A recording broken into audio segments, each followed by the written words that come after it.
Hey guys, what's going on? Time for a little Jays talk. Today we're going to recap spring training game number 2, Blue Jays Red Sox. Now the game is still underway. The ninth inning is going on. I got the play-by-play up here. What just happened? Kasevich walked. Okay. I've seen enough to do my recap now because most of the players that I was really, most interested in seeing have already played. So yeah, we'll get into this. Leo Jimenez didn't look great today. 2 strikeouts. He was 0 for 3. Kind of tough, but we've seen enough sample size of him to know we have a better idea of what he is, and a spring training game I'm not that concerned about. Kasevich just came in for him, so I probably should be watching Kasevich play. I know he's a glove first guy, so I don't really have any concerns about seeing him in the field. Barger unfortunately got hit by a pitch right in the first inning off of Garrett Crochet. Not a guy you want to get hit by, and he got him in the hand. They're saying it's just a contusion, so no break. As long as that's true, it shouldn't be too much of a setback. He might miss a few days or something like that. Obviously, it depends on the severity. If he's out for any amount of time, though, that probably puts a nail in him making the opening day roster, which already seems like a long shot. But yeah, that would likely put an end to that conversation if he's missing, a week or two, probably 2 weeks. Then, some other guys are probably going to run with that spot.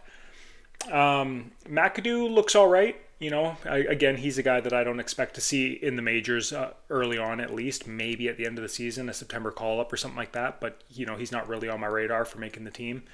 Orelvis Martinez and Alan Roden, though, they are going to force management to make some pretty uncomfortable decisions because they are both hitting the ground running and they are not messing around.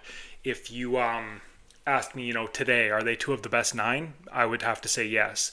It's, again, super small sample size. We're talking spring training games. It's not the be-all, end-all, but just in terms of what a player can control, they're both showing that they are ready to go, they're dialed in, and they're taking it seriously. So that's really good to see. Whether or not they both make the team, we will see.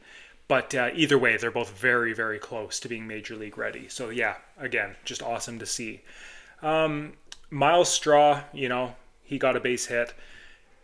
We know he doesn't hit, but one thing I did see was that liner out into the deep center field that was kind of in that little cutout that they have out in center, and the way Miles Straw just runs it down no problem and fields it, it gives you that sense of safety blanket out there in center, which is probably an underrated asset. And I can't believe I'm saying this, but if Dalton Varsho is out, there's a slim chance that Miles Straw is that bench piece that's a defensive replacement in center. I think it's a slim shot, but yeah, seeing just a nonchalant, very confident outfielder out in center, tracking down difficult fly balls, there is value in that, no matter how bad the bat is. So yeah, there could be a role for him on opening day, at least for the first month or so. Onto the pitching side, Yariel Rodriguez looked bad. Pretty much what we saw early on last year too. It's like he gets some strikeouts, he gets some swing and miss, but he gives up contact and he's all over the place. So, it makes you a little bit nervous. I don't know why we're stretching him out at this point, but if they are, then okay, I guess let's keep seeing what he's got, see if he can hone this in a bit. I would be curious to see if any of that command issue gets better, if he's just focusing on a 1 inning type deal, or if he's just coming in to face 3 batters or something like that. Like, does he hone in and just stick to, fastball slider or something like that? Like, does he get more control in that situation as opposed to when he's trying to be a long man or a starter and he's trying to mix in 4, 5, 6 different pitches that he's got? I don't know the answer to that. I didn't watch him when he was over in the the Japanese league as a late inning reliever where he was quite dominant. I don't know if he was hunkered down to just the fastball slider pairing, and maybe that's why he had better results and better control over there. But yeah, that's something I'd be interested to see if this keeps up, where he's just he's all over the place. Like, you can tell by where the catcher's setting up and where his pitches are going. The stuff is good. He's got good movement on a lot of the pitches. He just does not locate. So yeah, again, I wouldn't mind seeing him focus on a 1 inning type role if this is how the next couple of outings go in spring. Who else do we got? Jake Bloss. Jake Bloss had the radar gun at the stadium showing 97 and 98 miles an hour. Some of the numbers seemed inflated, and this early on in spring training for the amount of guys that were hitting 97, 98, it did seem a little fishy because oftentimes, young guys that are trying to make the team and make an impression, they are more ramped up than the older guys. But still, seeing this many guys on both teams hitting 97, when you could hear the announcer say, I think it was Weissert on the Red Sox, where they were saying he was 93 last year, and obviously he's hitting like 98. And I think Fitz might have been another guy that was in there, but I'd have to go back and kind of rewatch that to know for sure.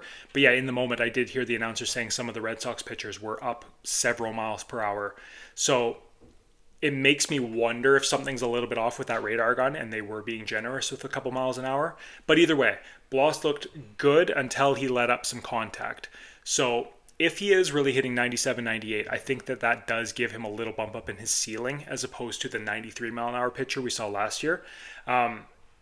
Yeah, I wonder how real that radar gun is. And then the concerning part that I did see was once he started letting up some contact, it looked like he got a little bit flustered, and you started seeing him miss up and away with his fastball and up and in on some righties. And you saw him start spiking some curveballs into the ground, which normally, can be a I'm overthrowing it, over trying kind of symptom. So positive stuff out of Bloss, and again, it's one outing. It's nothing to be concerned about. But if the velocity is there and the command kind of hones in a bit moving forward, that is a very promising sign for us moving into 2025. So yeah, nice to see. Ryan Jennings was another one. They gave him 2 innings and he was at 30-something pitches. I was surprised to see them let him go 2 innings and that many pitches because I just pictured him as being kind of a like a setup man type role this year. I know there's been talk about him breaking, or maybe not breaking camp with the team, but being like next in line to come up into the bullpen. So I thought they might be using him as like a 1-inning power pitcher. And I didn't see what his velocities were. I didn't see reference to the radar gun while I was watching him, but his fastball did look very firm and his breaking stuff looked quite hard as well. So I'd be curious to know what he was actually touching. But yeah, command looked all right, looked pretty good. Stuff looked pretty good. So Ryan Jennings is definitely a guy I'll be keeping an eye on as we go through. And I'd be curious to see if they keep trying to stretch him out for those longer outings, or if they do start, closer we get to the regular season, if they do start to kind of hunkering him down to a 15 to 20 pitch, 1-inning type guy, max effort. So yeah, those are really my takeaways. I'll just kind of recap here. So obviously Barger's hurt. If that's a big setback, he's going to be in trouble making this squad out of spring training. Orelvis Martinez and where are we at here? Alan Roden both looked phenomenal. I think that they're making a real strong push. Again, 2 days into spring training, tons can happen still, but they're doing what they can early on to put a good foot forward, and it's nice to see. And then on the pitching side, Yariel Rodriguez is a bit of a question mark for me at this point. He needs to show more moving forward, especially if he's going to be in a trusted bullpen role or even making a even if he is making a 6th starter or 5th starter, if someone goes down with injury, I'm going to need to see more out of him to feel confident going into the regular season. And Jake Bloss really opened some eyes, I think, just with that velocity alone, because as I mentioned, he was hitting 93 last year. If he truly is hitting 97, 98, that's just in his potential. That's just ticking up a couple notches on his potential if he's capable of hitting those velocities through a start.